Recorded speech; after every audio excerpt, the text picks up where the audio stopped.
امام علی رضا بن موسیٰ کاظم کی وفات۔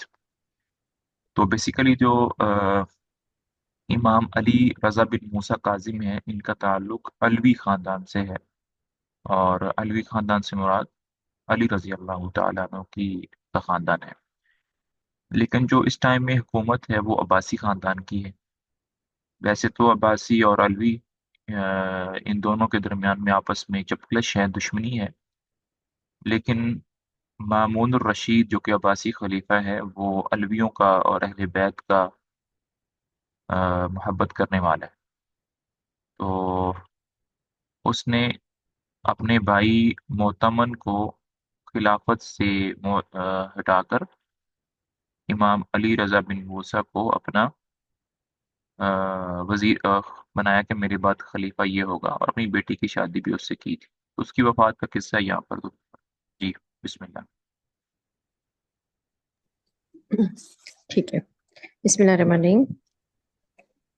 امام علی رضا بن موسیٰ کاظم کی وفات۔ خلیفہ مامون الرشید اپنی بیٹی ام حبیب کا عقد علی رضا سے پہلے کر چکا تھا۔ اس سفر میں اس نے اپنی دوسری بیٹی ام فضل کا، جو بہت ہی کم سن تھی، عقد علی رضا کے بیٹے محمد بن علی سے کر دیا، مگر رخصتی آئندہ زمانہ پر جبکہ لڑکی بالغ ہو جائے ملتوی رکھی گئی۔ چنانچہ یہ رخصتی سن 215 میں ہجری میں ہوئی۔ ہاں، مامون یعنی الرشید کہ ماہ رجب یہ جو نکاح ہے، یہ دو 203 ہجری میں ہوا، اور رخصتی 13 سال بعد 215 میں ہوئی۔ جی۔ صحیح 215 ٹھیک ہے۔ چنانچہ یہ رخصتی 215 ہجری میں ہوئی۔ مامون الرشید ماہ رجب سن 202 ہجری میں مرو سے روانہ ہوا اور 15 سفر سن 204 ہجری کو بغداد پہنچا۔ یہ سفر مامون نے تقریباً 1.5 برس میں طے کیا اور راستے میں ہر ایک مقام پر ہفتوں اور مہینوں ٹھہرتا ہوا بغداد کی طرف آیا۔ اس سفر میں ملک کے حالات سے اس کو خوب واقفیت حاصل ہوتی رہی، اور بغداد میں اس کے پہنچنے سے پہلے ہی حالات اس کے موافق ہو گئے۔ اسی سفر میں مامون الرشید نے بماہ ذیقعد علی رضا کے بھائی ابراہیم بن موسیٰ کاظم کو امیر الحج مقرر کر کے بھیجا، اور صوبہ یمن کی سند گورنری بھی اس کو عطا کر دی۔ طوس میں پہنچ کر قیام کیا اور اپنے باپ ہارون رشید کی قبر پر فاتحہ پڑھی۔ طوس میں 1 مہینے سے زیادہ قیام رہا۔ یہیں ایسا اتفاق پیش آیا کہ ولی عہد خلافت امام علی رضا نے انگور کھانے کی وجہ سے انتقال کیا۔ مامون کو ان کی وفات کا سخت صدمہ ہوا۔ جنازے کے ساتھ ننگے سر گیا اور رو رو کر کہنے لگا کہ اے ابو الحسن، تیرے بعد اب میں کہاں جاؤں اور کیا کروں؟ 3 دن تک قبر پر مجاور رہا اور 1 روٹی اور نمک اس کی غذا تھی۔ اپنے باپ ہارون رشید کی قبر اس نے اکھڑوا کر اسی قبر میں علی رضا کو اپنے باپ کے پاس دفن کیا، تاکہ علی رضا کی برکت سے ہارون رشید کو بھی فائدہ پہنچے۔ علی رضا کے ساتھ مامون رشید کو بڑی عقیدت تھی۔ لوگوں کا یہ کہنا کہ مامون رشید نے خود علی رضا کو انگوروں میں زہر دلوایا سراسر غلط اور نادرست معلوم ہوتا ہے، اس لیے کہ علی رضا کی ولی عہدی کے لیے مامون رشید کو مجبور نہیں کیا گیا تھا، اس نے اپنی خوشی سے ان کو ولی عہد بنایا۔ اپنی خوشی سے اپنے 2 بیٹوں کی شادی علی رضا اور علی رضا کے بیٹے محمد کے ساتھ کی، بلا کسی دوسرے کی تحریک کے علی رضا کے بھائی کو یمن کی گورنری دی اور امیر الحج مقرر کیا۔ جس شخص کو وہ زہر دے کر مروا ڈالنا چاہتا تھا، اس کے ساتھ یہ احسانات نہیں کر سکتا تھا۔ پھر سب سے بڑھ کر یہ کہ جس شخص کو اس نے خود زہر دے کر مروا ڈالا تھا، اس کو اپنے بیٹے کی قبر میں دفن نہیں کر سکتا تھا۔ ہارون رشید کی قبر میں ان کو دفن کرنا مامون کی سچی عقیدت کا ایک زبردست ثبوت ہے، جس میں کسی منافقت اور بناوٹ کو دخل نہیں ہو سکتا۔ ان کی وفات پر مامون کا اظہار ملال بھی اس بات کا ثبوت ہے۔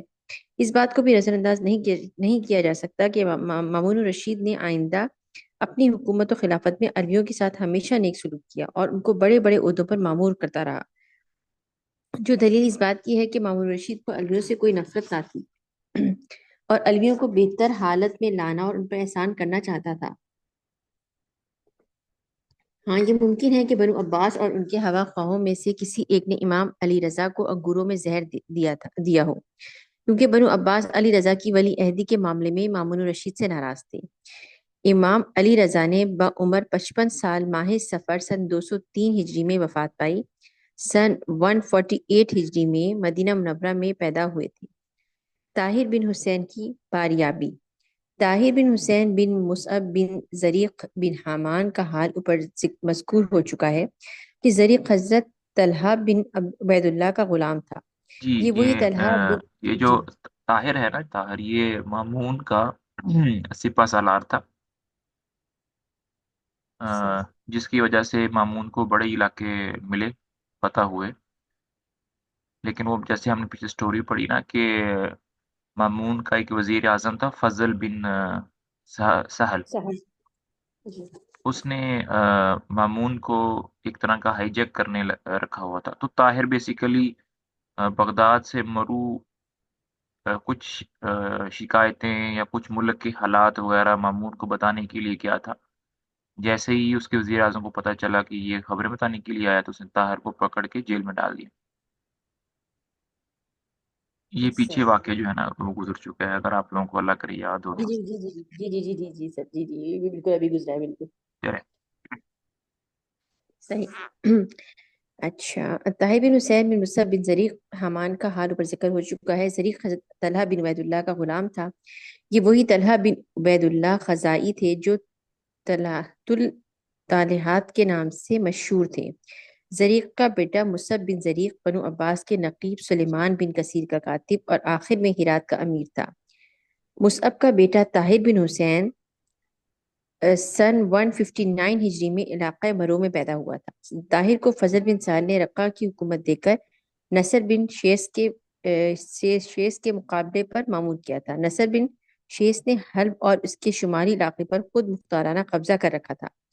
طاہر کو قتل امین اور فتح بغداد کے بعد چونکہ کوئی صلہ حسب توقع نہ ملا اور فضل بن سہل نے اس کی کوئی ہمت افزائی نہ ہونے دی، اس لیے وہ رقہ میں مقیم رہ کر نہایت بے دلی کے ساتھ نصر بن شیس کے مقابلے میں مصروف رہا، مگر کوئی توجہ اور سرگرمی نہیں دکھائی۔ نصر بن شیس خود اعلان کر چکا تھا کہ میں صرف اس لیے مامون کی اطاعت نہیں کرنا چاہتا کہ اس کے عربوں پر اجمیوں کو ترجیح دی ہے، اس لیے طاہر بن نصر بن شیس کو زیادہ برا نہیں جانتا تھا۔ اب جب کہ مامون کو حالات سے واقفیت حاصل ہوئی اور وہ بغداد کی طرف روانہ ہوا، اس نے طاہر بن حسین کو بھی لکھا کہ بغداد پہنچنے سے پہلے مقام نہروان میں تم ہم سے آ کر ملو۔ مامون طوس سے روانہ ہو کر جرجان پہنچا، یہاں بھی مہینے سے زیادہ مقیم رہا، اس طرح کوچ مقام کرتا ہوا نہروان پہنچا۔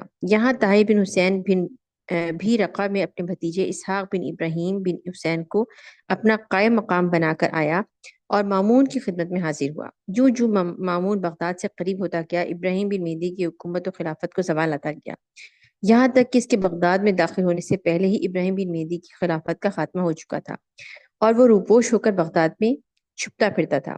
نہروان سے روانہ ہو کر مامون بغداد میں 15 صفر سن 204 ہجری کو داخل ہوا۔ یہاں اس نے دربار کیا اور طاہر کی فتوحات اور جانفشانیوں پر نظر کر کے اس سے کہا کہ تیری جو خواہش ہو اس کو ظاہر کر۔ طاہر نے کہا کہ آپ سب لباس کو ترک کر کے وہی قدیمی سیاہ لباس پہننے کی اجازت دیں اور عباسیوں کا شعار خود بھی اختیار کریں۔ مامون نے سبز شعار کی جگہ سیاہ شعار کو اختیار کر لیا۔ اس سے بغداد میں عام طور پر خوشی کا اظہار کیا گیا اور بنو عباس کی شکایات تمام دور ہو گئیں۔ یہ واقعہ 23 صفر سن 204 ہجری کو وقوع پذیر ہوا۔ چلیں جی، یہاں تک پڑھیں۔ ٹائم تھوڑا ہے لیکن چلیں پھر بھی آ، کچھ نہ کچھ حرکت ہو رہی ہے، چل رہا ہے۔ کتنی کتاب باقی رہ گئی ہے، کچھ آئیڈیا ہے کچھ؟